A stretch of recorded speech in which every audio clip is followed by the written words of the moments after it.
ሰላም ጤና ይስጥልን ውድ አድማጭ ተመልካቾቻችን እንደምን ሰንብታችኋል? ይህ ገበያ ሚዲያ ነው። ፕሮግራማችን ከገበያ ሚዲያ ዘውትር ምሽት 3 ሰዓት ተኩል ላይ ወደ እናንተ የሚደርሰው ገበያ ሚዲያ ልዩ የፖድካስት ፕሮግራም ነው። በዛሬው የገበያ ሚዲያ ልዩ የፖድካስት ፕሮግራም እንደተለመደው ከኢትዮጵያ ብሔራዊ ጥቅም ጋር የተሳሰሩ ወሳኝ የሚባሉ መረጃዎችን ይዘናል። ቀዳሚ ያደረግነው የግብፅ የደህንነት ቢሮ ምክትል ኃላፊ አዲስ መረጃን አውጥተዋል። አነጋጋሪ መረጃ ነው። ከኢትዮጵያ ጋር ጦርነት ውስጥ መግባት አንፈልግም፣ ከኢትዮጵያ ጋር ለመደራደር እንቅስቃሴ እያደረግን ነው፣ በሌላ በኩል በኤርትራ በኩል ጦርነት ይከፈታል የሚለው አጀንዳ ተቀባይነት የለውም ሲሉ የሰጡት አስተያየት አነጋጋሪ ሆኗል። እኚህ ሰው ናስር ፋህሚና ሙሐመድ ኤልሲሲ ተብለው በግብፅ የደህንነት ቢሮ ውስጥ ሁለት ምክትል አመራሮች ከሆኑት መካከል በአንደኛው የተሰጠ ነው። እሳቸውም ናሲር ፋህሚ ነው የሚባሉት። በነገራችን ላይ እንዳትሳሳቱ ነው ሁለት ስም የነገርኳችሁ። ምክንያቱም የግብፅ የደህንነት ቢሮ የሚመራው በሐሰን መሐሙድ ረሺድ ነው። ምክትሉ ናቸው። ከሁለቱ ምክትል አንዱ ናቸው የሰጡት። ይህንን መረጃ በስፋት እናነሳዋለን። በተለይም ከቀጠናዊ ጉዳዮች ጋር በተገናኘ ይሄ በጣም ወሳኝ የሆነ ሚስጥር የተጋለጠበት መረጃም ነው። ስለዚህ እናወራለን። ሌላው ጉዳይ ፑንትላንድ አዳዲስ እርምጃዎችን እየወሰደች መሆኗን አረጋግጣለች። እንደዚሁም የሱዳን አርኤስኤፍ ጦር 32 ሪፖርተሮችን ገሏል የሚል በሱዳን ጦር ወይም ደግሞ በጀነራል አብዱልፈታህ አልቡርሃን የሚመራው መንግስት ሲከስ፣ በሌላ በኩል ደግሞ ኤስፒኤልኤን የሚባለው የሱዳን አርሚ በጣም በርካታ ባለስልጣናትንና እንደዚሁም ደግሞ የህብረተሰብ ክፍሎችን በህዝብ ፊት ገሏል ሲል አርኤስኤፍ ከሷል። እርስ በርስ እየተካሰሱ ነው ያሉት። እንግዲህ እዚህ ጋር አርኤስኤፍ ስላችሁ ኤስፒኤልኤምኤን የሚባለው ከአርኤስኤፍ ጋር ራሱን ችሎ የሚንቀሳቀስ አንድ ቡድን ነው። እሱ ቡድን ምንድን ነው ያለው?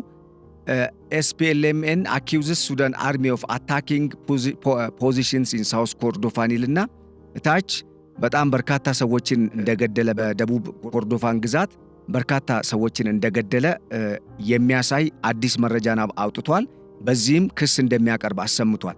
ስለዚህ ሁለቱ ጀነራሎች በምን ውስጥ ይገኛሉ? ምን አይነት ሁኔታ ነው ያለው? ምክንያቱም በሱዳን ያለው ሁኔታ ለኢትዮጵያ ብሔራዊ ጥቅም መጠበቅ በጣም ወሳኝ ስለሆነ ነው ይህን የምናነሳው።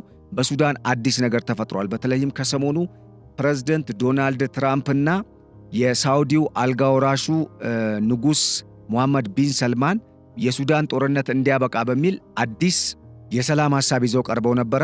አልቡርሃን ሐሳቡን አልተቀበሉትም። በዚህ ሁኔታ ውስጥ እያሉ ነው ይሄ አዲስ ጥቃት የተከሰተው።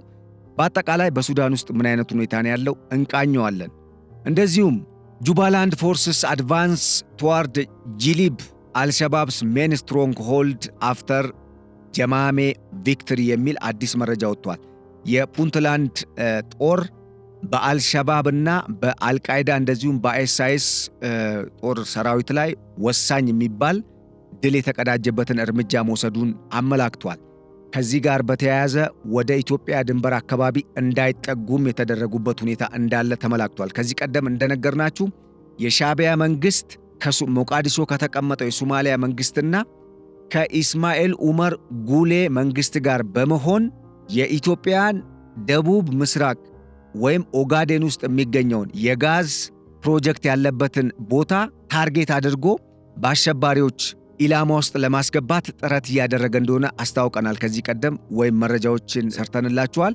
እንግዲህ ይሄም በተመሳሳይ ፑንትላንድ ይህንን በመረዳት ፑንትላንድን የሽብር ማዕከል ለማድረግ የተነሳውን ቡድን ከአሜሪካ መንግስት ጋር በመተባበር ከፍተኛ የሆነ ወታደራዊ ዘመቻን በመጀመሯ ከፍተኛ የሆነ ድልንም እየተቀዳጀው ነው ስትል አሰምታለች። በእነኚህ በሶስት ጉዳዮች ቀጠናውን በደንብ እየዳሰስን ቆይታ የምናደርግ ነው የሚሆነው። አብራችሁን እንድትቆዩ በመጋበዝ በቆይታችን እንደምታተርፉ እያመንን ከአሜሪካና ከእስራኤል በኩል የተሰሙ ከኳታር እንደዚሁም ከሳውዲ አረቢያ በኩል አዳዲስ የወጡ መረጃዎች አሉ። እነሱንም በማከል እንግዲህ የምናደርሳችሁ ነው የሚሆነው። አብራችሁን ቆዩ። ለቻናላችን አዲስ የሆናችሁ ቻናሉን ሰብስክራይብ፣ ፕሮግራማችንን ደግሞ ላይክ እና ሼር እንድታደርጉ እየጋበዝን እንደተለመደው የሁልጊዜ ትብብራችሁ የሆነውን ሐሳብ መስጠት እንደዚሁም አዳዲስ መረጃዎችን ማካፈልን እንድትቀጥሉበት እንደዚሁም በማታው በዚህ በገበያ ፖድካስት ልዩ ዝግጅት በቀጥታ እንድትሳተፉም እየጋበዝን ለዛሬ ያዘጋጀንላችሁን የገበያ ሚዲያን ልዩ የፖድካስት ፕሮግራም እንደሚከተለው እንጀምራለን ማለት ነው።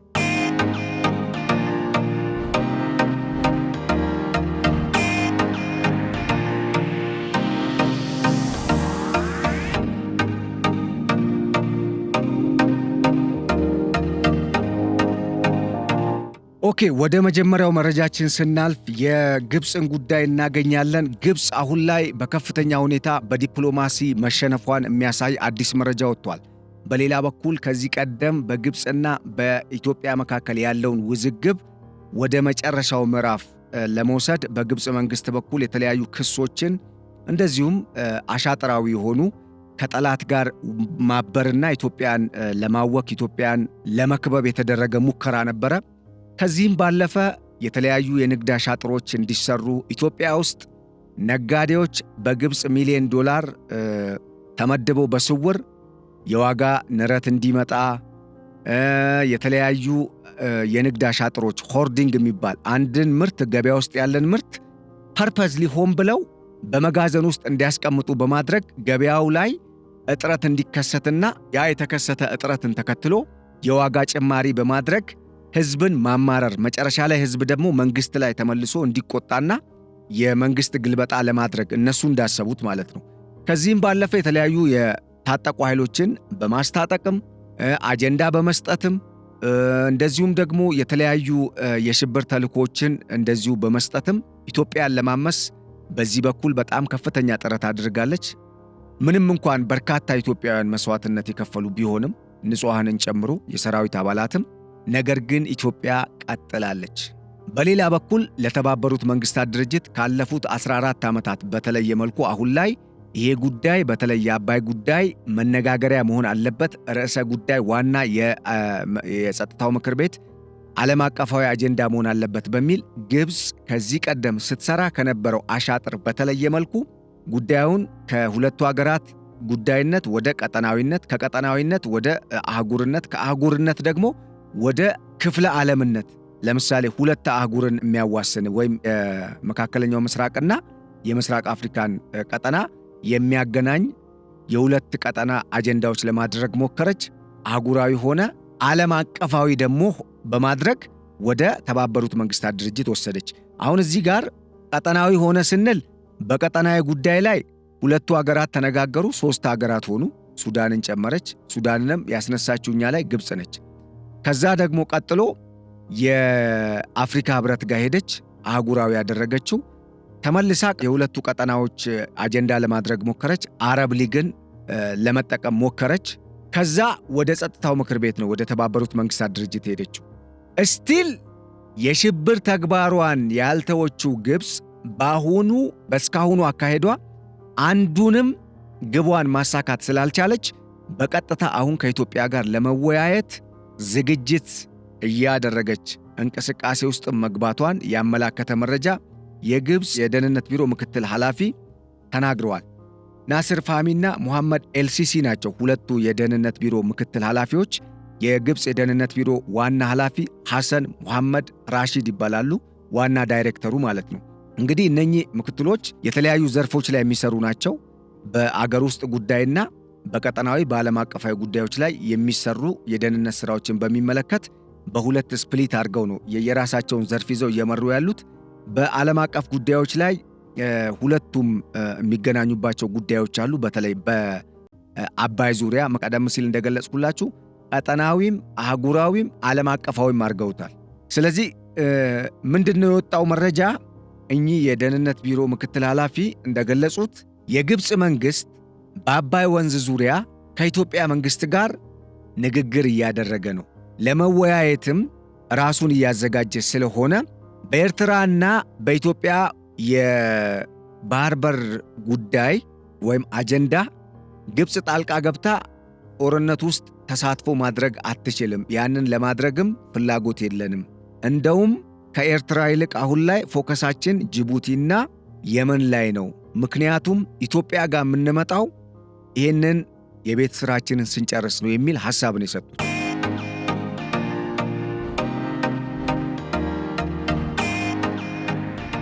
አሁን ተመልከቱ። ይሄ ታክቲካዊ አካሄድም ሊሆን ይችላል። ለማንኛውም መባሉ ቢያንስ የሰላም ቃል መናገር መጀመራቸው ለእኛ ሁለት መልእክት አለው። ያንን እንቀበላለን። አንዱ መልእክት ምንድን ነው? በቃ የእኛን የተጽዕኖ ፈጣሪነት አቅማችንን አምነውበታል፣ ተቀብለዋል ማለት ነው። አማራጭ ስለሌላቸው ነው ይህን ያሉት። አማራጭ ቢኖራቸው ይህን ሐሳብ አይሰጡም። ስለዚህ እንኳንም ተቀበላችሁን ብለን ሪኮግናይዝ እናደርጋለን። ሁለተኛው ጉዳይ ከወደ ግብፅ በኩል ኢትዮጵያ ቀዳሚ አጀንዳ አይደለችም፣ አሁን የባህር በሩ ጉዳይ ሳይሆን እኛ ሌላ የሚቀድም አጀንዳ አለን ማለታቸው በራሱ ለእኛ እውነት ከሆነ እንደተናገሩት የሚያደርጉ ከሆነ ማለት ነው እናምናቸዋለን ማለት አይደለም። ግን መናገራቸው እና ኢትዮጵያን በቀይ ባህር በር ጉዳይ እነሱ ከሚፈልጉትና ሊገዳደሩት ወይም ደግሞ አሁን ላይ መካረር ውስጥ ከገቡበት አገር በተሻለ ኢትዮጵያን አናስቀድምም ማለታቸው ለእኛ እዚህ ጋር ያለንን የቤት ሥራ ቀድመን እንድንጨርስ ወይም በፍጥነት አከናውነን ራሳችንን ለዓለም አቀፍ ቻሌንጅ እንድናዘጋጅ የሚረዳ ነው። እዚህ ጋር ግን ምንድን ነው ላስረዳ የፈለግኩት እኔ በዋናነት ይህንን ለምን አሁን ማለት አስፈለገ? አሁን ትልቁ ጉዳይ እዚህ ጋር ነው የሚመጣው። ይህንን ለምን ማለት አስፈለገ ስንል የምንጠይቀው ከምን አንጻር ነው?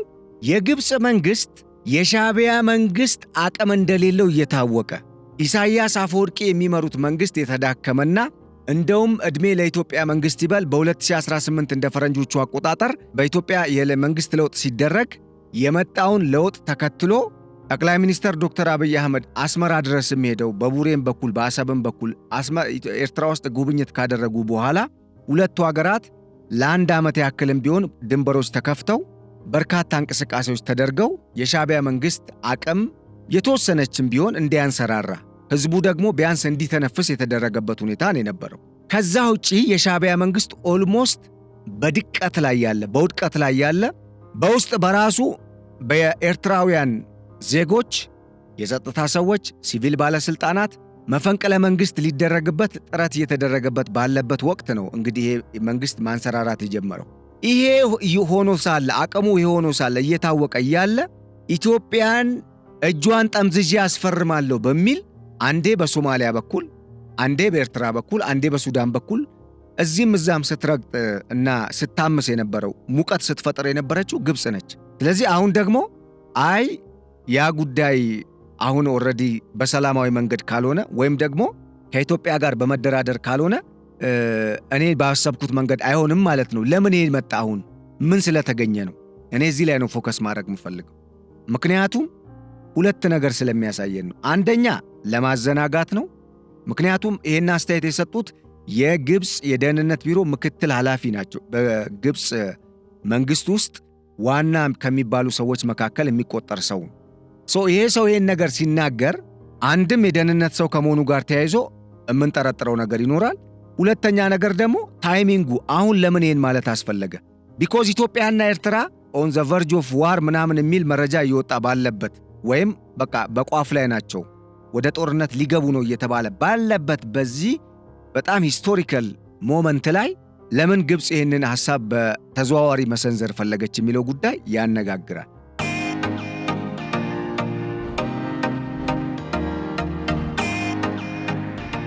ሌላው ጉዳይ አምነውስ ከሆነ በገሃድና በግልጽ የታየ ግብፅ ኢትዮጵያ በጋራ መልማትን ታሳቢ አድርጋ እስካሁን ስትወተውታት የነበረውን ውትወታ ወደ ጎን ትታ ኢትዮጵያን ስትወነጅል የነበረችበትን አካሄድ ትታ ወደ ኢትዮጵያ መምጣቷን እንዴት ነው ዝም ብለን ልንቀበል የምንችለው?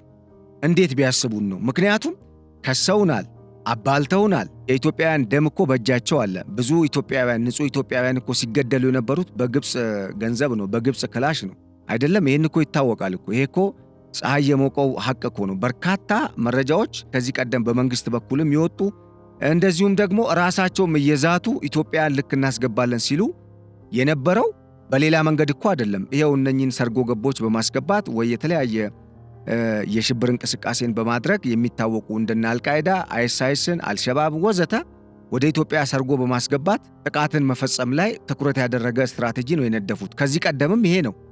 በዘር በሃይማኖት በብሔር ማባላት ነው የነሱ አካሄድ። ይሄ ነው፣ ሌላ ነገር የለውም። አሁን ይሄንን ጉዳይ በአንድ በኩል አንድ እጅን በኢትዮጵያ ውስጥ በተዘዋዋሪ በማስገባት በሌላ በኩል ደግሞ ከደሙ ንጹሕ ነኝ እንደ ጲላጦስ ይሰራል ወይ ነው አንዱ ጥያቄ። ለማንኛውም እንዳጠቃላይ ስናየው እዚህ ጋር አንድ መገንዘብ ያለብን ነገር አለ። ግብፅ ኢትዮጵያን ማሸነፍና ወይም ደግሞ ኢትዮጵያ ከግብፅ ጋር እንዳትፈታተን ማድረግ የምትችለው በሁለት ነገሮች ብቻ ነው። እነኛም ነገሮች ኢትዮጵያ ላይ የሚሰሩ ከሆነና ኢትዮጵያ ላይ ተግባራዊ ሆነው ኢትዮጵያ በእነኛ በሁለት ነገሮች ምክንያት ከተዳከመች ብቻ ነው። አንደኛው ኢትዮጵያ በአባይ ወንዝ ላይ ምንም አይነት ግድብ እንዳትገነባ፣ የአባይ ወንዝን ባጭሩ ለጥቅም እንዳታውል በማድረግ ኢትዮጵያ ላይ ተጽዕኖ መፍጠር ትችላለች። ሁለተኛው ጉዳይ ኢትዮጵያ ወደ ቀይ ባህር በር እንዳትቀርብ ወይም የቀይ ባህር በር አባል እንዳትሆን፣ በሌላ አነጋገር ከዚህ ቀደም እንዳደረጉት ኤርትራን ሲያስገነጥሉ የባህር በር እንዳይኖራቸው መመለስ ማለት ነው። አሁን እዚህ ጋር መገንዘብ ያለብን ጉዳይ ምንድን ነው? እነኚህን ሁለቱን ነገሮች ሞክራ ለሆኑ ዓመታት ተሳክቶላት ነበር። አሁን ግን ያ ነገር ተቀይሯል። ስለዚህ እኔም ከዛ ነገር ጋር ተቀይሬ ያለው ነው ወይንስ በጨዋታው ተሸንፌ ያለው? ስለዚህ አሁን ከኢትዮጵያ ጋር ልደራደርና ኢትዮጵያ በዚህ አካሄዷ ነገ ሌላም ግድብ ገንብታ ከፈለኩኝ ይለቃለሁ ከፈለኩኝ አልለቅም ምን ታመጫለሽ ልትለኝ ነው የሚል ስጋት ውስጥ ገብታ ነው። ምንድን ነው ጥያቄው ነው የሚያሳየው ይሄንን ነው። ለምን ከተባለ አንድ የግብፅ ምሁር በስቴፕ ኒውስ በተሰኘ የነሱ ሚዲያ ነው ዶክመንተሪም ይሰራል በአረበኛ። በጣም አንጋፋ ምሁር ናቸው። ቀርበው ስማቸውን ለጊዜው ማስታወስ አልቻልኩም። ምን አሉ? የኢትዮጵያ አካሄድ በጣም የተጠናና በጸጥታ የተሞላ ነው። ኢትዮጵያ የውሃን ጉዳይ የምስራቅ አፍሪካ ቀጠና ዋና የፖለቲካ አጀንዳ በማድረግ ቀጠናውን በውሃ ፖለቲካ እየተቆጣጠረች ነው። ይሄ ጉዳይ ሄዶ እኛን ራሱ ህልውናችንን ጥያቄ ውስጥ የሚያስገባ ስለሚሆን ከኢትዮጵያ ጋር በሰላማዊ መንገድ ስምምነት እንፈርም የሚል ጥያቄ አቀረቡ። እሪም አቀረቡ፣ ጥያቄም አነሱ። ቆየት ብለው ደግሞ ሌላ ዶክመንተሪ ተሰርቶ ኡስታዝ ጀማል ባጋለጠው የሆነ የሚስጥራዊ ዶክመንተሪ ላይ ኢትዮጵያ የቀይ ባህር ቀጠናን ትቀላቀላለች። የቀይ ባህር ቀጠናን ስትቀላቀል ግን ግብፅ ኢትዮጵያን እንደምታስባት አይነት ኢትዮጵያ ሆና ሳይሆን ግብፅ ኢትዮጵያን ከምታስባት በተለየ ኢትዮጵያም ደግሞ ግብፅን ስትመለከትበት ከነበረው አይነት እይታ በተለየ መልኩ አቅሟን አደራጅታ ነው የሚገናኙት ብለዋል። አሁን የምሁራን ትንተና ነው፣ የምሁራን ሐሳብ ነው። እነኚህ ምሁራን በአልሲሲ መንግስት ውስጥ ከፍተኛ ቦታ ያላቸው ሰዎች ናቸው። በተጨማሪ ደግሞ ዶክመንተሪ ነው። ለምን መንግስት ዶክመንተሪ እንደሚያሰራ ግልጽ ነው አይደል? አንድ ሀገር ላይ በተለይ ለብሔራዊ አጀንዳ በጣም ዶክመንተሪ ማለት ዘጋቢ ፊልም ነው። ዘጋቢ ፊልም ማለት ደግሞ በጣም የተዋጣለት ከባድ የፕሮዳክሽን ስራ ነው። የተጠና ከመጀመሪያው እስከ መጨረሻው የሆነ ውጤት የሆነ ዓላማን ግብ ለማድረግ በከባድ ወይም በከፍተኛ ትኩረትና ጥንቃቄ እንደዚሁም ዓላማና ፍላጎት የሚሰራ ነው። እንደዚህ አይነት ዶክመንተሪ ላይ ይሄን ሐሳብ ሲሰጡ ከዚህ በመነሳት የግብፅን መንግስት አሁናዊ አጀንዳ በተወሰነ ደረጃ ምን ሊሆን ይችላል ብለን ስናይ አንድ ላይ ያሳየን የሚችለው ነገር የግብፅ መንግስት አጀንዳ አሁን እንዳይሸነፍ እጅ ከመስጠት ይልቅ በተወሰነ ደረጃ ከኢትዮጵያ ጋር አልሸነፍ ባይ ወይም ደግሞ ምንድነው ይሄ እየተሸነፈ ግን ሽንፈቱን ላለመቀበል ቀድሞ ሲፎክርና ሲጎርር ሙቀት ሲፈጥር ስለነበረ ተዋረደ እንዳይባል ማንዣበብ ማመንታት አይነት ነገር ነው የሚመስለው። አሁን የግብፅ አካሄድ እሱ ነው።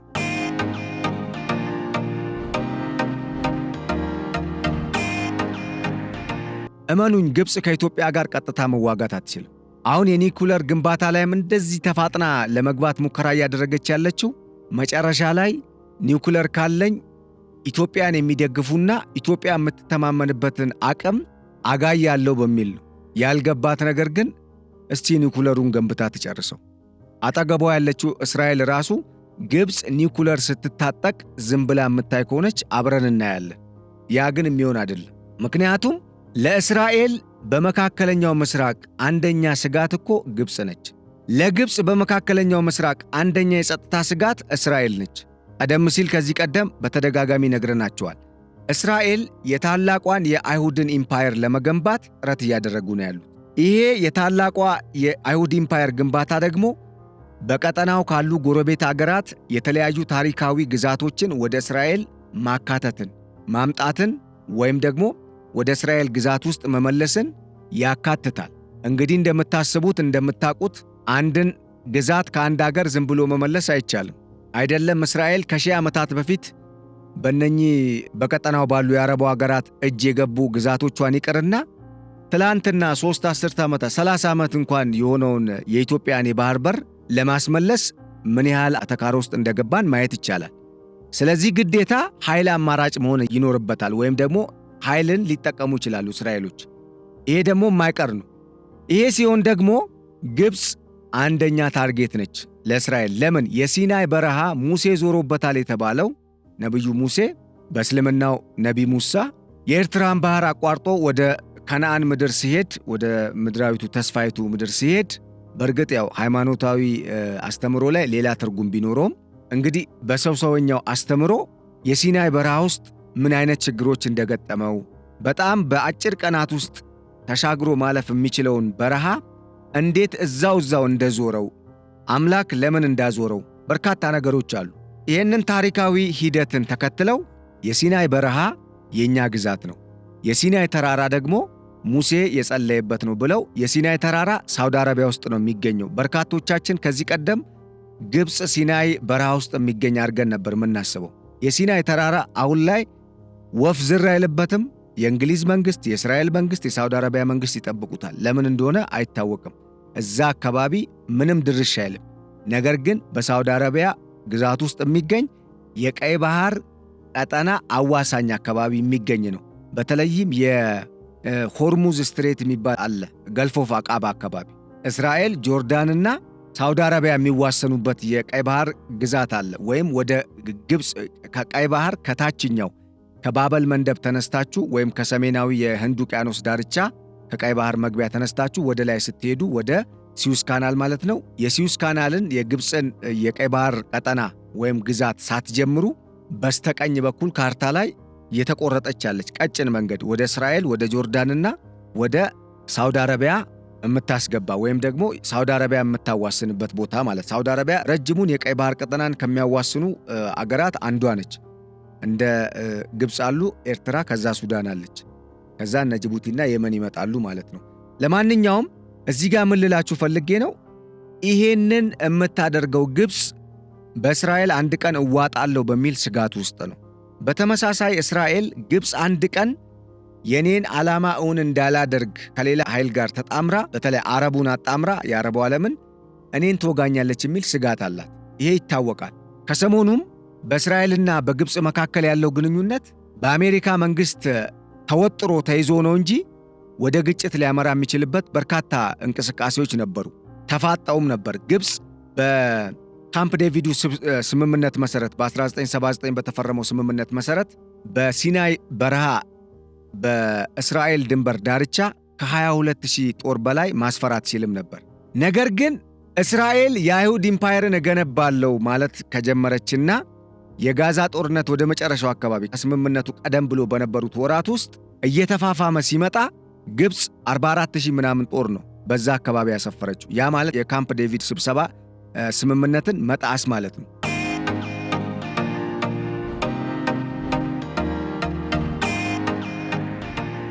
አሁን እዛ ጋር ውዝግብ ውስጥ የገባችው ግብፅ ያው ቀጠናውን መቆጣጠር ስለሆነ ዓላማዋና ፍላጎቷ እንደ አቅሚቲ ነው። እንግዲህ አቅም አላት የላትም ሌላ ጉዳይ ነው። ኢኮኖሚዋ የግብፅ ኢኮኖሚ ሲዩስ ካናል ላይ እና እርዳታ ላይ ከዛ ቱሪዝም ላይ የተመሰረተ ነው። ሌላ ምንም የኢኮኖሚ መሰረት የላትም።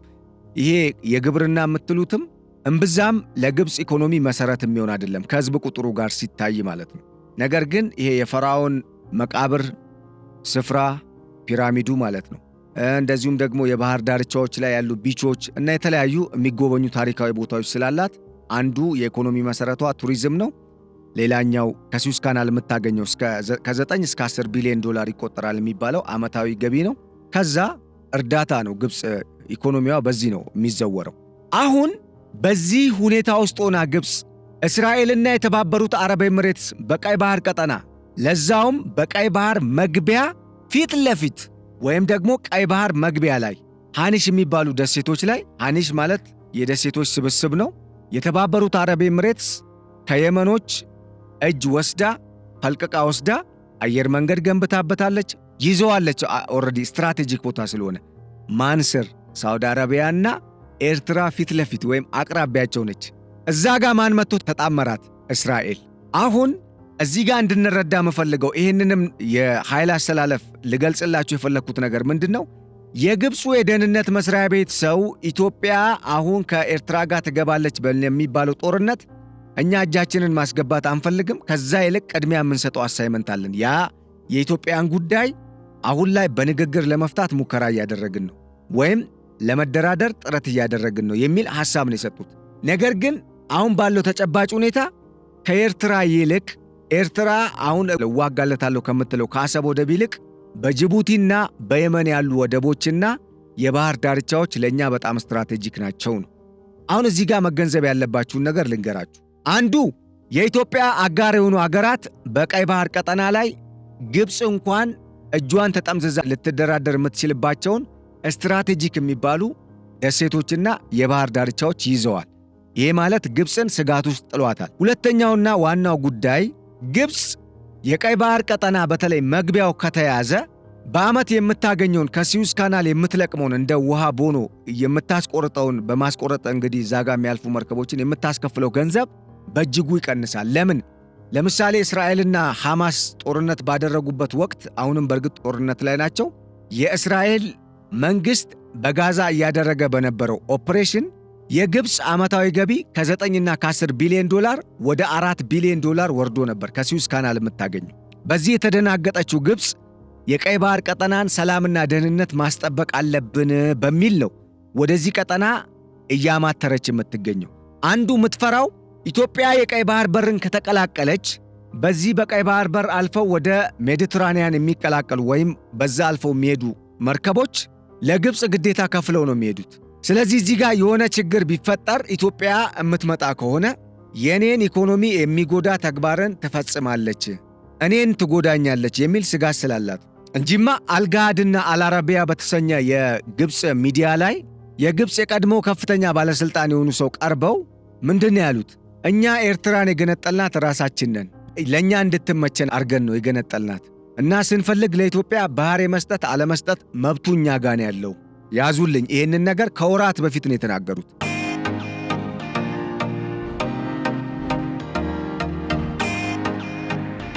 ባድር አብዱለቲ የግብፅ የውጭ ጉዳይ ሚኒስትር ከሰሞኑ ምን አይነት አስተያየት ሰጡ? የቀይ ባህር ቀጠና ጉዳይ የእኛና የሳውዲ አረቢያ ነው።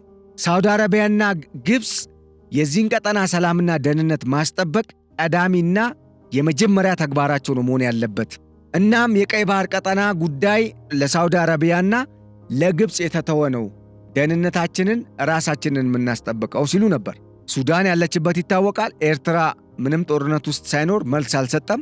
ሳውዲ አረቢያ ኦልሬዲ ስሟ ተጠርቷል፣ ምንም ችግር የለባትም። ጅቡቲ ዝምታን የመረጠችው፣ ሌሎቹም ሀገራት ሱዳንም እንደዚሁ። ይሄ ደግሞ እንደ ቀጠናው የኃይል አስተላለፍ ሂደት እንዲሁ ስንመለከተው ማንኛውም ሀገር የራሱን ብሔራዊ ጥቅም ለማስጠበቅ የሚጥር ከመሆኑ ጋር ተያይዞ ግብፅ ከኤርትራ ይልቅ ጅቡቲና የመንን መምረጧ ብዙ ሊያዋጣት የሚችል ነገር ይኖራል ከኤርትራ በላይ። ስለዚህ ምንድነው አሁን ጥቅም ላይ እየዋለ ያለው? እዚህ ጋር ዲፕሎማሲ ሳይሆን ነባራዊ ሁኔታን በደንብ ያለመረዳት ጉዳይም ስለሚኖር ነባራዊ ሁኔታን በደንብ የተረዳ ያገናዘበ አካሄድን ለመሄድ የሚደረግ ሙከራ ነው። ስለዚህ አሁን ግብፅ በዚህ በቀይ በር ቀጠና አካባቢ የሰፈሩት የኢትዮጵያ ወዳጅ አገራት ኢትዮጵያን ልተናኮስ ብትል፣ በተለይ ወደ ቀይ ባህር ቀጠና መታ አሰብ አካባቢ መታ ኢትዮጵያን ልተናኮስ ብትልና እዛጋም የጦር ኃይሏን ወይም ባህር ኃይሏን ላስፍር ብትል እንደማይሰሟት ታውቃለች። ስለዚህ ነው ለጊዜው የኢትዮጵያን አሳይመንት ሆልድ አድርጌዋለሁ ያለችው። ምክንያቱም ዋናው ስጋታቸው ሳውዲ አረቢያም እስራኤልና የተባበሩት አረብ ኤምሬትስ በቀጠናው የበላይ ሆነው እንዳይወጡና የሚደረገውን አጠቃላይ እንቅስቃሴ ደግሞ ለመርዳት በማሰብ ነው። እናም እኚህ የግብፅ የደህንነት ቢሮ ምክትል ኃላፊው አሁን ከኢትዮጵያ ጋር ሳይሆን ሌላ አሳይመንት አለ፣ የኢትዮጵያን ጉዳይ ለጊዜው በሰላማዊ መንገድ በድርድር ለመፍታት ጥረት እያደረግን ነው፣ በኤርትራ በኩል ኢትዮጵያን ልትወጋ ነው የሚለውን ጉዳይ አንቀበልም፣ እንደውም ከኤርትራ ይልቅ ጅቡቲና የመንን እንመርጣለን ብለዋል። ይሄ ለኤርትራ መንግሥት እኮ ውድቀት ነው። ከዚህ በላይ ምንድን ነው የሚፈልገው? ንቀት እኮ ነው። አልጋሃድና አልአረቢያ ሚዲያ ላይ ቀርበው አልጀዲድ እኛ ነን የገነጠልናት ኤርትራን፣ የእኛ ስሪት ነች፣ እኛ እንደፈለግን ነው የምናደርጋት፣ የገነጠልናት ደግሞ በምስራቅ አፍሪካ ለመጫወቻነት ነው ብለዋል እኮ። እንደ አጠቃላይ ይሄንን ሁኔታ ስናገናዝበው ኦሊኖል ምንድን ነው የምናየው ነገር? ግብፅ ከኤርትራ ሸሽታለች። ኤርትራ ራቁቷን ቀርታለች። ግብፅ ኤርትራን ጥላ ፈርጥጣለች። ይሄ ደግሞ ኢሳያስን ዋጋ እያስከፈላቸው ነው። በቀጣይ ኢሳያስ ምን ውስጥ ይወድቃሉ እናየዋለን። አሁን ባለው ሁኔታ ግን የግብፅ መንግስት ወደደም ጠላ በቀጥታም ሆነ በተዘዋዋሪ ኢትዮጵያ በዲፕሎማሲ የበላይነቱን እንደተቆጣጠረችና በታላቁ የኢትዮጵያ ህዳሴ ግድብ ጦርነት እንዳሸነፈችው አሁን ደግሞ በቀይ ባህር በሩም ጉዳይ የኢትዮጵያ አካሄድ የማይታወቅና በጣም ሚስጥር ስለሆነባቸው ቀይ ባህር ላይም ልታሸንፈን ስለምትችል ጸባጫሪ ከምንሆን ከወዲሁ የኛ ጊዜ እስኪመጣ ለማለት ሊሆን ይችላል በሰላማዊ መንገድ ከኢትዮጵያ ጋር እንደራደር ወደሚል ሐሳብ እየመጣ እንደሆነ የገለጹበት መንገድ ነው ማለት ነው። የምንረዳው መልእክት ይሄ ነው። ምክንያቱም ባይ ኖ ሚንስ የግብፅ መንግስት አይደለም ከኤርትራ ጋር የቀጠናውን ሀገራት ሁላ ሰብስቦ ቢመጣ እነኚህ ደሃ ሀገራት ስለሆኑ ደካማ ስለሆኑ እርስ በርሳቸው ራሱ ኦርጋናይዝድ ያልሆኑ ፌልድ ስቴት ስለሆኑ ኢትዮጵያ ላይ ምንም ማምጣት እንደማይችል ገብቶታል። ለምን ያልሞከረው ነገር የለም፣ ያልፈነቀለው ድንጋይ የለም። አሁን ብቻ እኮ አይደለም፣ ላለፉት እኮ 100 ምናምን ዓመታት ሞክሯል። ላለፉት 60 ዓመታት ሞክሯል፣ አልቻለም። ይሄ በአንድ በኩል የኢትዮጵያን የዲፕሎማሲ ስኬት አቅሟን አሁን የደረሰችበትን ደረጃና ቀጣይ ተስፋዋን የሚያሳይ ነው። በዚህም የተነሳ የግብፅ መንግስት አሁን ላይ በየመንና በጅቡቲ ያሉ ወደቦች ላይ ፎከስ አድርጎ ኤርትራን ጀርባውን እየሰጠ ነው ያለው፣ እየሸሻት ነው ያለው። ለምን? ፊት ለፊት ከባባድ የጦር መሳሪያዎችን፣ ሚሳኤሎችን፣ ድሮኖችን ኤርፖርትም ገንብታ ዘመናዊ የጦር ጀቶችንም አሰልፋ የምትገኘው የተባበሩት አረብ ኤምሬትስና እስራኤል ናቸው ከአሰብ ፊት ለፊት እና እነሱ እያሉ እዚህ ጋር መጥቶ ኢትዮጵያን ዝም ብሎ ሊወጋ ይችላል? አይችልም። ግብፅ እንደነገርኳችሁ ከዚህ ቀደም ለሌላ አገር ዓላማ ምንም አትዋጋም፣ መስዋዕትነት አትከፍልም። አይደለም ለሌላ አገር ለራሷ ብሔራዊ ጥቅም ማስጠበቂያ የሌላ አገር ዜጎችን ነው የምታባለው።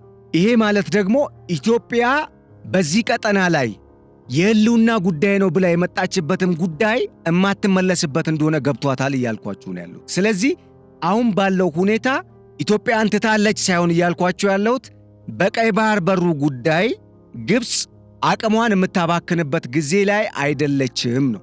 ኢሳያስ አፈወርቂ ይሄ አልገባቸው ወይም ደግሞ ገብቷቸውም ከሆነ እስኪ ሰሞኑን እናያለን። ምክንያቱም አሜሪካና እስራኤል በኢትዮጵያ የባህር በር ጥያቄ ደስተኛና እንደሚደግፉም አረጋግጠዋል። ከሁሉም በላይ ፕሬዝዳንት ዶናልድ ትራምፕ ምን ይወዳሉ? ገንዘብ ይወዳሉ። ታውቃላችሁ። የሳውዲ ንጉስ አልጋወራሹ ንጉስ ሙሐመድ ቢን ሰልማን እዛ ሄደው $1 ትሪሊየን ኢንቨስት እናደርጋለን ወደዛ አሳድገነዋል ሲሉ ቀድሞ 600 ቢሊዮን ነበረ። በጣም ነው ጮቤ የረገጡት። በጣም ደስ ነው ያላቸው። ከዛ በኋላ እንዴት እንዳቆለጳጳሷቸው ማየት ነው። ኢንቨስት አደርጋለሁ ስላሉ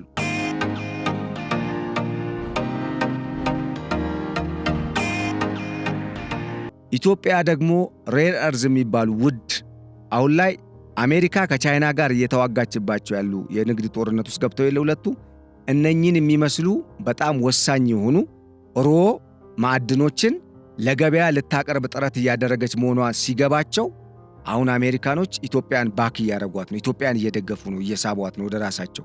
ለምን? ኢትዮጵያ ነፃ ሀገር ልትሆን ነው። ያ ማለት ምን ማለት ነው? ራሽያንም ቻይናንም ልታስተናግድ ነው። እነሱ ከወጡ እነሱ ኤርትራን ከያዙ ግዴታ ኢትዮጵያ ከሆነ ኃይል ጋር ልትጣመር ነው። ያ ደግሞ ቀጠናውን ያተራምሰዋል ብቻ ሳይሆን አሜሪካም በዚህ ቀጠና ላይ ያላትን ጥቅም እንድታስጠብቅ አያደርጋትም። ለምን? መሳሪያ ያላት፣ ከባባድ መሳሪያ ያላት፣ ጦሯ ጠንካራ ነው፣ ልታስጠነቀቅ ትችላለች ልንል እንችላለን። በኢትዮጵያ ላይ ግን ያ አይሰራም። ምክንያቱም እንደውም እልህ ውስጥ ነው የሚገባው የኢትዮጵያ ሕዝብ። ከኤርትራና ከግብፅ ጋር ተጣምራ እኛን ልትወጋ ብትመጣ አሜሪካ አይደለም ድሮን ያ ቢቱ ጀትንም ብታመጣው ይሄ የሌሊት ወፍ የሚመስለውን ኢራንን የመታችበትን ጀት እንኳን ብታመጣው ማንም ይሰማት የለም። ምክንያቱም የእኛን ደም ያውቁታል። ይሄ አለ። ሁለተኛ የአሜሪካ ትልቁ የምስራቅ አፍሪካና የመካከለኛው ምስራቅ ቀጠና ጥቅም ናሽናል ኢንተረስት ወይም ብሔራዊ ጥቅም ከእስራኤል ጋር የተለያየ አይደለም፣ የተሳሰረ ነው። ከእስራኤል ጋር በእጅጉ የተቆራኘና የተጣበቀ ነው። ይሄ ማለት እነኚህ ሀገራት ኤርትራን ደግፈው የሆነ ጊዜ ላይ አጌኒስት እስራኤል ሆኖ መምጣታቸው አይቀርም። እስራኤል በኃይልና በጉልበት ነው እንጂ አሁንም ቀጠናውን ይዛ የምትገኘው በስምምነት በሰላማዊ መንገድ እርስ በርስ ተከባብረው እየኖሩ አይደለም። በኃይል ነው እስራኤልን አክብረዋት የሚገኙት። ስለዚህ ከእስራኤል ጋር የሚጣመር ታማኝ ሀገር ያስፈልጋቸዋል በምስራቅ አፍሪካ ቀጠና። ያቺ ሀገር ደግሞ ኦብቪየስሊ ምንም ጥያቄ የሌለው የኛዋ ኢትዮጵያ ነች የምትሆኑ። ይህንን ስታደርግ ደግሞ እስራኤል ኢትዮጵያ የምትፈልገውን ፍላጎት የማሟላት ግዴታ ይኖርባታል። ቢኮዝ ዊን ዊን ነዋ።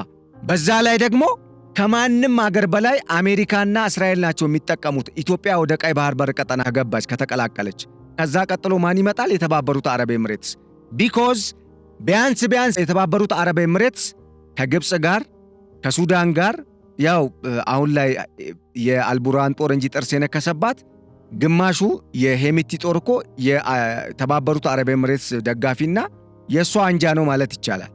አረብ ነች። ቢያንስ ለድርድር እንኳን ቢቀመጡ መግባባት ይችላሉ። ይህን ስል አረቦቹ አይጣሉም እያልኩ አይደለም፣ ወይ ወደ ግጭት አይገቡም እያልኩ አይደለም። እንደነሱ ወደ ግጭት የገባ የተባለ የለም። ከአውሮፓውያን ቀጥሎ አውሮፓውያን የ200 ዓመቱ ጦርነት የ100 ዓመቱ ጦርነት ከተከናወነ በኋላ የአንደኛውና የሁለተኛው ዓለም ጦርነት ተስተናገደ በአውሮፓ ምድር። ከዛ አበቃ። እስካሁን የለም። አሁን ከዩክሬን ጋር የተጀመረው የራሽያ ጦርነት ነው። በድብቅ አሁን እነ ጀርመን እነ ፈረንሳይ እነ እንግሊዝ ተባብረው እስራኤልን እንደረዱት ሁላ ዩክሬንንም እየረዱ ነው ያሉት። ለምን? ጦርነት ይመጣል በሚል። ከዛ ውጭ ግን የለም። በዚህ በመካከለኛው ምስራቅ አፍሪካ እና የአረቡ ባህረ ሰላጤ ቀጠና ግን አረቦቹ እድል ቢያገኙ እስራኤልን በአንድ ቀን ወይም በሰዓታት ዶጋመድ ቢያደርጉ ደስ ይላቸዋል። በተለይ በፓላስታይኑ በፍልስጤማውያን እንትን ላይ ስቃይና ሰቆቃ መዋረድ እንደተሰማቸው በርካታ ጊዜ ሲገልጹ ነበር። ተዋርደናል ነው ያሉት አረቦቹ። ከዚህ ቀደም በስድስቱ ቀን ጦርነት እስራኤል የሰራችውን ጀብድ ይታወቃል። በዩም ኪፑር ቀን የተነሳው የዩም ኪፑር ማለት የነሱ የበዓል ቀን ነው። ዓመታዊ በዓል ቀን ነው። በጣም ትልቅ በዓል ነው። ከዛ በተጨማሪ በ72 ሰዓታት ውስጥ እስራኤል 6 አገራትን እኮ ድል አድርጋለች፣ አሸንፋቸዋለች። በጦር የመሳሪያ የበላይነት ስላላት ማለት ነው። ወይም ጠንካራ ሚሊተሪ ስለገነባች። ይሄ ሚሊተሪ በአሜሪካ በአውሮፓ ህብረት ነው የሚደገፈው ይታወቃል።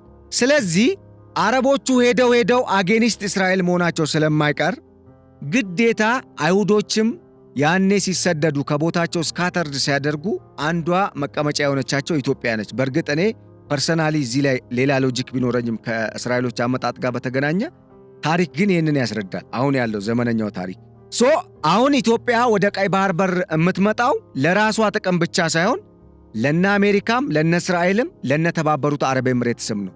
ዝም ብለው አይደለም የሚረዱን። እኛ አሁን እስራኤል ኢትዮጵያ ረዳች፣ አሜሪካ ኢትዮጵያ ረዳች ስንል ልክ በነፃ መጥተው የሚረዱን አድርገን ማሰብ የለብንም። ምክንያቱም እስራኤል በዚህ ቀጠና ላይ የምታምነው አገር የለም። በእርግጥ አሁን ላይ ከተባበሩት አረብ ኤምሬትስ ጋር በቁርኝት በጣም በጥብቅ ግንኙነት ፈጥረው እየሰሩ ነው። ግን አንድ ነገር አለ። እስራኤልና ኢራን ቀጠናው በበላይነት ለመቆጣጠር ፉክክር ውስጥ ናቸው፣ በፕሮክሲያቸው አማካኝነትም ጭምር። በተመሳሳይ ራሽያና ቻይና፣ አሜሪካ፣ እንግሊዝ ወይም ራሽያና ቻይና የአውሮፓ ህብረትና የአሜሪካ መንግስት ወይም አሜሪካ ደግሞ እንደዚሁ ፉክክር ውስጥ ናቸው።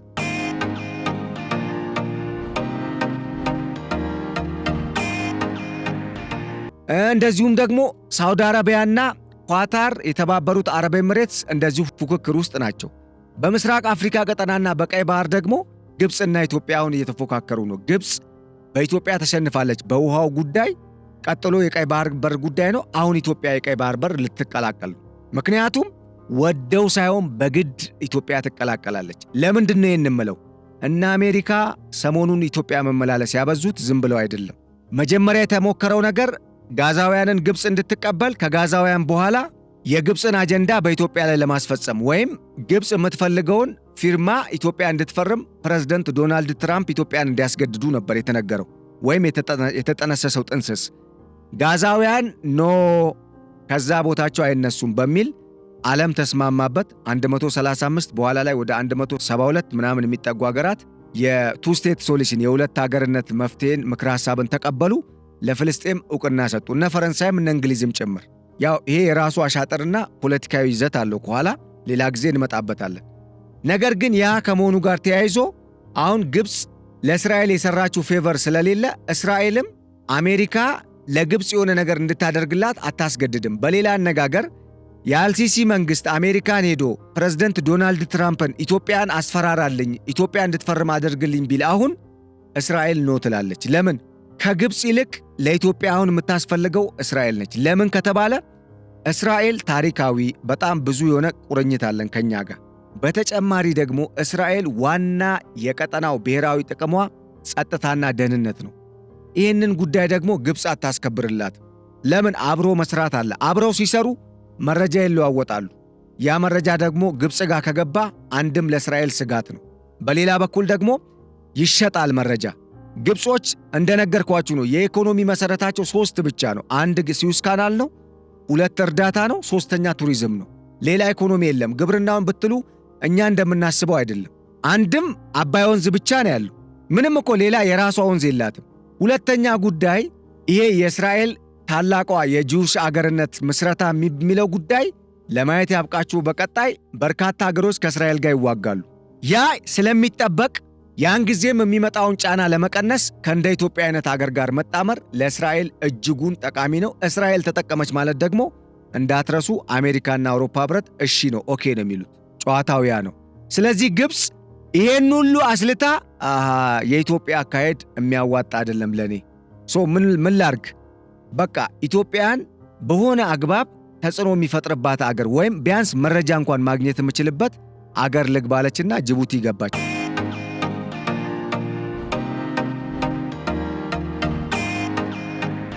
አሁን ወደብ ልታለማ ነው። የሶላር ኢነርጂ ላይም ኢንቨስት ለማድረግ ተስማምታለች።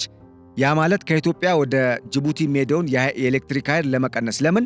ጅቡቲ ኢትዮጵያ ላይ ወደብ የምትዘጋ ከሆነ ሙሉ በሙሉ ማለት በሚቻልበት ደረጃ የጅቡቲ ኢኮኖሚ የኢትዮጵያ ኢኮኖሚ ላይ የተመሰረተ ኢትዮጵያ ጫንቃ ላይ የወደቀ ስለሆነ ጅቡቲ ያላት 900,000 ህዝብ እና እንደ አገርም አገሪቷ የህልውና ጥያቄ ውስጥ ሊገቡ ነው። ስለዚህ ግብፅ ያንን ተካለው ብላ ነው እየገባች ያለችው። ስትገባ ግን አሁንም መረጃ እየተቀበለች የኢትዮጵያን እንቅስቃሴ እያየች የሆነ አጋጣሚ ስታገኝ ኢትዮጵያን ጭንቁ ውስጥ ለማስገባት ወይም አጣብቅኝ ውስጥ ለመጣልና ያንን ስምምነት ለማስፈረም ነው ጥረት እያደረገች ያለችው። ነገር ግን ስቲል የምትጠቀመው ምንድነው? ሃርድ ፓወር አይደለም። ኢትዮጵያ ላይ ሃርድ ፓወር መጠቀም አትችልም ግብፅ፣ ሶፍት ፓወር ነው። የመን ጋር ስንሄድ ደግሞ 2 የሚገራርሙ ደሴቶችን የተባበሩት አረብ ኤሚሬትስ ይዛለች። የየመን ይዞታ ሁለቱም በነገራችን ላይ የኢትዮጵያ ነበሩ። በተለይ አንደኛው ሶኮትራ ደሴት በህንድ ውቅያኖስ ሰሜናዊ አካባቢ የውቅያኖስ ዳርቻ የሚገኝ ነው። ቀድሞ የኢትዮጵያ ነበረ። በኋላ ላይ የመኖች በእጃቸው አስገቡት። አሁን ደግሞ የተባበሩት አረብ ኤሚሬትስ ኦልሞስት የራሷ ግዛት አድርገዋለች። ኤርፖርት ገንብታለች። ሚሳኤል እዛ አስቀምጣለች ገጥማ። ድሮን አለ፣ ጀት አለ፣ ሄሊኮፕተር አለ፣ ታንክ አለ፣ ምን አለ በቃ። በተመሳሳይ ሃኒሽ ደሴቶችም ላይ እንደዚሁ ኤርፖርት ገንብታ ሚሳኤል ገጥማ ከባባድ መሳሪያ አስገብታ በተጠንቀቅ ላይ ነች የተባበሩት አረብ ኤሚሬትስ።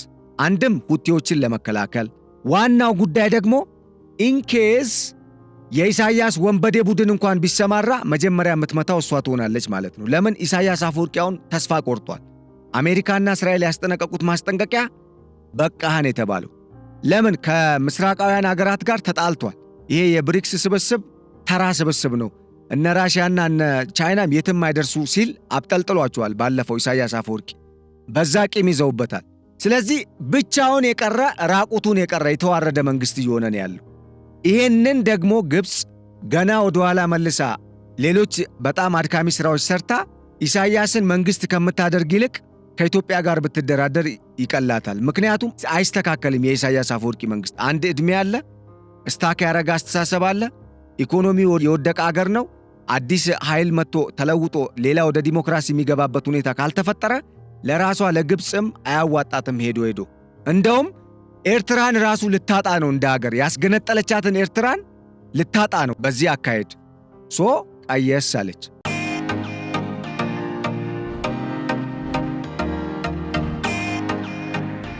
አሁን ጨዋታው ማንና ማንጋ ነው? እስራኤልና የተባበሩት አረብ ኤሚሬትስ በቀይ ባህር ቀጠናና በህንድ ውቅያኖስ ሰሜናዊ ዳርቻ አካባቢ የሚያደርጉትን እንቅስቃሴ ከሳውዲ አረቢያና ከኢራን ጋር ሆኖ መቃኘት ላይ ነው ያሉት። አንድ ደግሞ የሚገርማችሁ ኢራን ደግሞ የተባበሩት አረብ ኤሚሬት ደህንነት ስጋት እንዳትሆንባት ኢራን ከኳታር ጋር ጥብቅ ነች። ጥሩ ግንኙነት ነው ያላቸው። ኳታር ደግሞ ሳውዲ አረቢያን ትውጠኛለች ብላ ትፈራለች። ለምን? ሳውዲ አረቢያ ኳታር የኔ ግዛት ነች ብላ ክሌም አድርጋ ነበር በአንድ ሰሞን። ስለዚህ አሁን ኢራን ሞስት ፕሮባብሊ ሳይድ ልትይዝ የምትችለው ለኳታር እንጂ ለሳውዲ አረቢያ አይሆንም።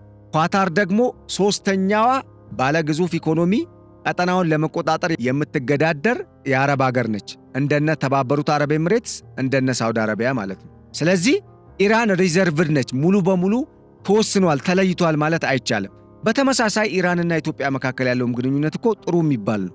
ያው እነሱ ለሁለቱም ሀገር ድሮን ይሸጣሉ ወይም እንዲህ ይባላሉ የሚል ትችት አለባቸው። ነጋዴ ስለሆኑ ነው እንጂ ከኢትዮጵያ መቼም ኤርትራ ዋታቸው ኤርትራን ረድተው ኢትዮጵያን የሚጎዱ አይመስለኝም። ቢኮዝ አንደኛ ታሪካዊ ጠላትነት የለንም። በነገራችን ላይ ጥንታውያን ኢትዮጵያውያን ኢራንም ሰፍረዋል።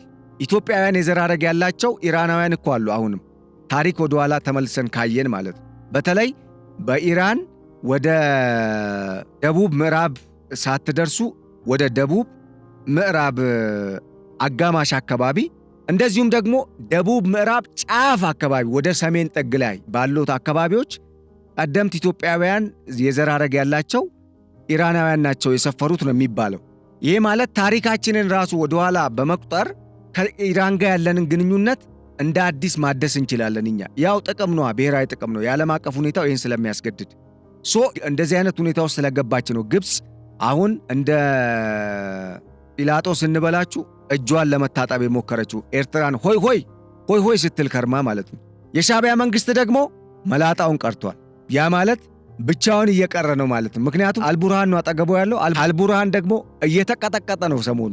የአልቡርሃን ጦር በአርኤስኤፍ በጣም እየተቀጠቀጠ ነው። አዲስ ግዛት ተነቅጦ የሱዳን 5 ከተሞችን አርኤስኤፍ በድሮን ቀጥቅጧል ወይም ድብደባ አድርጓል። ሱዳን ትሪቢዩን እንደዘገበው ዘ ራፒድ ሰፖርት ፎርስስ አርኤስኤፍ ላውንችድ ኮኦርዲኔትድ ድሮን አታክስ ኦን ፍራይዴ አጌንስት 4 ሲቲስ ኮንትሮልድ ባይ ዘ ሱዳኒስ አርሚ ኦምዱሩማን፣ አጥባራ፣ ኤልኦቤይድ ኤንድ አልዲላንግ ፕላስ ፖርት ሱዳን ላይ ደግሞ ሙከራ ተደርጓል። ይሄ ነው የኢሳያስ ጓደኛ እንግዲህ አሁን ላይ አቅሙ። ጀነራል መሐመድ ሐምደን ደጋሎ ምን አይነት ጥቃት እየፈጸሙበት እንደሆነ እያየን ነው እንግዲህ እየሰማን ነው። ያ ማለት ኢሳያስ አፈወርቂ አሁን ምናልባት ለቀልድ አይደለም የምጠቀመው ለቁም ነገር ነው። አረኔ ተስፋዬስ ምንድነው ብለው ሊጠይቁ ነው ማለት ነው። ምክንያቱም መጽሐፍ ቅዱሳዊ ቃልም ነው። ይህን ቃል ላልሆነ ላልተገባ ነገርም አንጠቀሙም። ግን የዛ አይነት አጣብቂኝ ውስጥ ነው ለምሳሌ ለመጠቀም ፈልጌ ነው። የዛ አይነት አጣብቂኝ ውስጥ ነው የገቡት ኢሳያስ አፈወርቂ።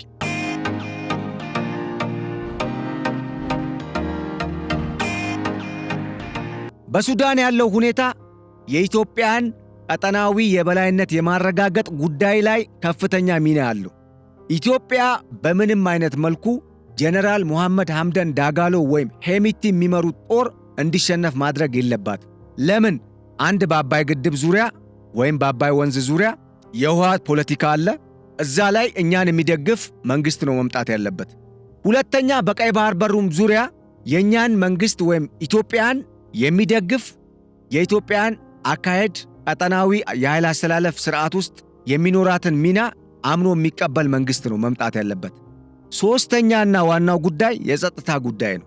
የጸጥታ ጉዳይን በሚመለከት የተለያዩ ኃይሎችን እያስታጠቀች ሱዳንን ደግሞ ዋና የማሰልጠኛና ማስታጠቂያ ይሄ ዌርሃውስ ማዕከል በማድረግ ወደ ኢትዮጵያ ኢንሰርጀንቶችን የተለያዩ ሀገራት ቅጥረኛ ወታደሮችን ራሳቸው ኢትዮጵያውያን ታጣቂዎችንም ጭምር የምታስታጥቅበት አውድ እንዳይኖር ማድረግ አለበት የኢትዮጵያ መንግስት።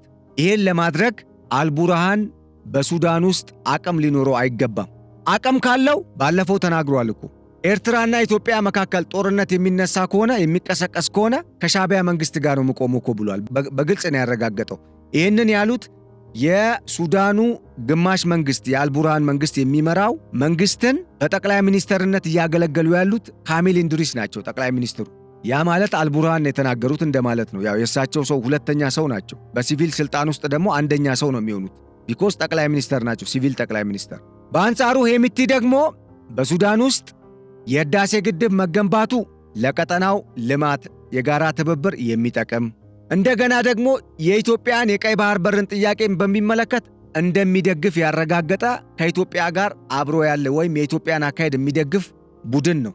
ስለዚህ ቀደም ሲል እንደገለጽኩላችሁ የትኛውም ሀገር በማንኛውም ሰርከምስታንስ ውስጥ ሆኖ ብሔራዊ ጥቅሙን ናሽናል ኢንተረስቱን ስለሆነ ቅድሚያ የሚሰጠው አስፋራዝ ሐሰን ሼክ መንግስት ግብፅና ኤርትራን ትቶ ሲመጣ ከኛ ጋር ከሰራህ የኛን ጥቅም ካከበርክ እናከብርላለን እንዳልነው ሁላ በሱዳን ውስጥም የኛን ጥቅም ለመጉዳት በገሃድ እኛ ላይ ጦር እየሰበቀ ያለውን አልቡርሃንን ልክ ማስገዛት የኛ ኃላፊነት ይሆናል። በሌላ አነጋገር ከሱ ጋር ጠላት የሆነውን ሄሚቲን መጋራት ወይም ደግሞ መደገፍ የኢትዮጵያ ኃላፊነት ይሆናል ማለት ነው። ለምን? የኛ ብሔራዊ ጥቅም እንዲጠበቅ ግዴታ ሱዳን ውስጥ ከኢትዮጵያ ጋር የሚስማማ መንግስት መምጣት ስላለበት። አሁን የሱዳን ውስጥ ያለው ሁኔታ ግብፅም ስጋት ውስጥ ወድቃለች። ለምን ከተባለ መጀመሪያ ፕሬዝዳንት ዶናልድ ትራምፕ ሁለቱን ኃይሎች ለማደራደር የግብፁን ፕሬዝዳንት አብዱልፈታህ አልሲሲን ሾሙ። ሄሚቲ አልቀበልም አለ አርኤስኤፍ። አልቡርሃን ተቀበሉ። ነገሮች በዛው እየተጧጧፉ ቀጠሉ። ጦርነቱ በጣም እያየለ ሄደ። መጨረሻ ላይ ምን ተፈጠረ? ሁለት ትይዩ መንግስት ተገነባ በሱዳን። አሁን ነገሩ እየባሰ ሲመጣ የሱዳን ጦር ከግብፅና ከኤርትራ መንግስት ቀጥተኛ ጦር ኃይላቸው ጋር በመጣመር ቀጥተኛ ጥቃትን በመፈጸም የሄሚቲ ጦር ላይ ስጋት መፍጠር ሲጀምር ከቦሳሶ ወደብና ከሊቢያ ወደቦች የድሮን ቤዞች የሚነሱ ድሮኖችን በተከታታይ በማዝመት ፖርት ሱዳን ድረስ አልቡርሃን ፖርት ሱዳን እንዲሄዱ ከማድረጉም በላይ እዛ ድረስ ተከትሎ ጥቃት ፈጸመባቸው። ያ ነው አሁንም ተመልሶ እየሆነ ያለው። በቅርቡ ደግሞ ኤልፋሸርን ተቆጣጥሯል።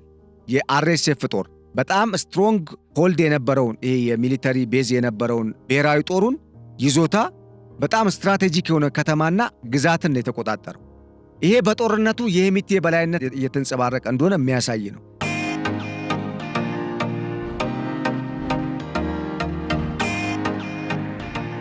ከዚህ ጋር ተያይዞ አሁን ኢሳያስ አፈወርቂ አጣብቂኝ ውስጥ ገብቷል። የሱዳንን ጉዳይ ኢትዮጵያ ከዚህም በተሻለ መልኩ አሜሪካና የሳውዲው አልጋወራሽ ንጉሥ ሙሐመድ ቢን ሰልማን ያቀረቡትን ጥሪ ሄሚቲ ሲቀበል አልቡርሃን አልተቀበሉም። ለምንድን ነው ሲባል አልቡርሃን የሄሚቲ ጦር ብሔራዊ ጦሩ እንዲፈርስለት ይፈልጋል። አሜሪካም ደግሞ ያቀረበችው የመፍትሄ ሐሳብ ያለችው ብሔራዊ ጦሩ ይፍረስ ነው። ብሔራዊ ጦሩ ከፈረሰማ ምን ዋጋ አለው ነው። በዚህ አይነት አጣብቂኝ ውስጥ ነው ያለ። እምቢ ካልክማ እሺ ታይናለህ ብለውታል። እንግዲህ አልቡርሃንን አስጠንቅቀውታል ራሳቸው ትራምፕ። ሄሚቲ ደግሞ እሺ ነው። አሁን ለዚህ ማን ተጫወተ? የተባበሩት አረብ ኤምሬትስ አልጋ ወራሹና የሀገሪቱ መከላከያ ሚኒስተር ባለፈው አሜሪካን ጎብኝቶ ነበር የተመለሱት። ካሊድ ቢን ሙሐመድ ቢን ዛይድ ይባላሉ። እሳቸው ከአሜሪካ መንግስት ጋር ጉዳዩን ጨርሰው መጡ። የአሜሪካ መንግስት ወዲያው ኢሹ አረገ ስቴትመንት፣ የሰላም ድርድር ይጠራ አለ። ሳውዲ አረቢያን ወከለ። የሰላም ድርድሩ ላይ የአልቡርሃን መንግስት ጦሩን ያፍርሳል። ምን ያርገው? ሪስታብሊሽ ያርገው አለው። አልቀበልም አለ። ይሄ ነው። ስለዚህ አሁን ኢትዮጵያ የቀይ ባህር በሩን የምትቀበልበት ዕድል እየሰፋ መጥቷል። በደቡብ በኩል የታሰበው አልሸባብን፣ አይኤስአይስን፣ አልቃይዳን አንድ ላይ በማጣመር ኢትዮጵያን ወጋለሁ የሚለው ጉዳይ ከሽፏል። ለምን? ፑንትላንድ ውስጥ የኢትዮጵያ አቅም በጣም ተጠናክሯል። ፑንትላንድ በአሜሪካ መንግስት፣ በተባበሩት አረብ ኤምሬትስ እናም በኢትዮጵያ ድጋፍ በአብዛኛው በሁለቱ ሀገራት ነው። ኮት ውስጥ ውሰዱልኝ። የኢትዮጵያ እስካሁን በመንግስት በኩል ኮንፊርም አላደረገም። መንግስት ግን የሚወጡ መረጃዎች ግን አሉ። ለምሳሌ ጋሮዌ የሚያሰራጫቸው መረጃዎች አሉ። እዛው ፑንትላንድ የከተመ የኦንላይን ሚዲያ ነው። እንደዚሁም ኒውስፔፐርም አለው፣ ኒውስም ያቀርባል፣ ዌብሳይትም አለው። ለማንኛውም አሁን የድሮን ዘመቻ ተጀምሯል። አጠቃላይ ጸረ ሽብር ዘመቻ በማድረግ የፑንትላንድ ጦር ሰራዊት ከፍተኛ የሆነ ድልን እየተጎናጸፈ ነው ያለው። ያ ማለት የሻዕቢያ መንግስት ሴራ ከሽፏል ማለት ነው። አሁን የምንሰማው በቀጣይ የምንጠብቀውም የሞቃዲሾ መንግስትን የሚዘውሩት ወይም ደግሞ ምን የሚዘውሩትን በልስቲ እንዲሁ ብቻ ቢቸግር አንድ ከተማ እንኳን መቆጣጠር ያልቻለ መንግስት አልሸባብ 60 እና 40 ኪሎ ሜትር ርቀት ላይ ሆኖ ጉሮሮ ለመያዝ እየተገዳደረ ያለው የሐሰን ሼክ መንግስት ምን አቅም ኖሮት ነው ኢትዮጵያን መጥቶ ይወጋልኛል ብሎ የሻዕቢያ መንግስትና የግብፅ መንግስት አሁን ከዚህ መንግስት ጋር ተጣምረው ኢትዮጵያን ለመውጋት የሚያስቡት? ነገር ከመጣ ውሃውን መገደብ አይበቃም? ገናሌና ዳዋ ዋቢ ሸበሌን። ስለዚህ በቀጠናው ላይ ያሉት የሻዕቢያ መንግስት የሚተማመንባቸው ተልእኮዎች ከሽፈዋል። ኢትዮጵያን አሁን ማተራመስ አይቻልም። አንድ ነገር አልከሸፈም። የሻዕቢያ መንግስት ስቲል በሕይወት አለ።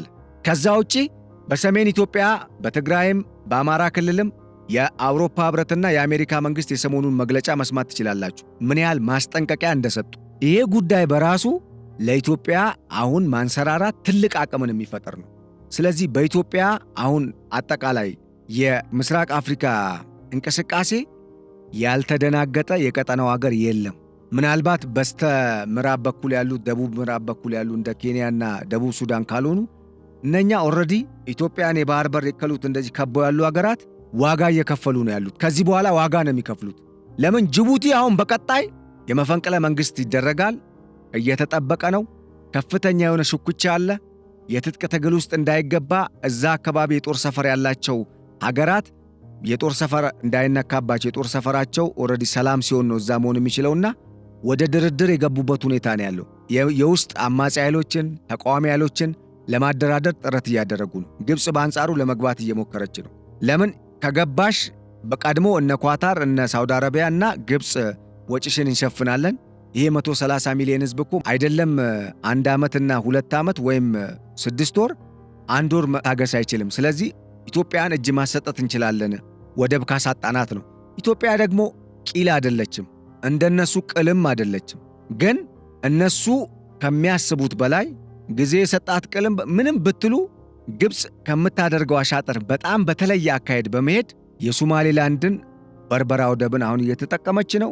ችግር ከመጣ ከጅቡቲ ወደብ በላይ የበርበራ ወደብን ትጠቀማለች። አማራጭ ያው ግዴታ አስፈላጊ ስለሆነ ይህን ስል የጅቡቲን ይተካልናል ብዬ ሳይሆን በቃ አሁን ላይ ጅቡቲ ማሻፈረኝ ካለች ጅቡቲ ጠቅልላ ጓዟን ጠቅልላ ወደኛ እስክትመጣ ያንን እስክናደርግ ድረስ ይህን ጨዋታ መጫወት ስላለብን ማለት ነው።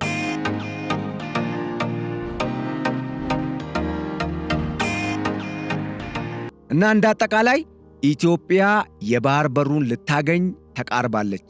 ፕሬዝዳንት ዶናልድ ትራምፕና ጠቅላይ ሚኒስትር ቤንጃሚን ኔታንያሁ እንደዚሁም ከሰሞኑ ደግሞ ከኳታርም ጋር ንግግር ተጀምሯል። የአውሮፓ ህብረትም በርካታ ሀገራት ከኢትዮጵያ ጋር የእንግሊዝ መንግስት እንኳን ድጋፍ አድርጓል። ከአውሮፓ ህብረት ራሱን ያገለለው ከኢትዮጵያ መንግስት ጎን ነኝ ብሏል። በቀጣይ ምንድነው የምንጠብቀው? መረከብ ነው። ይህን ደግሞ ፈጣሪ ቀኑን ቅርብ ያድርግልን ነው ምለው።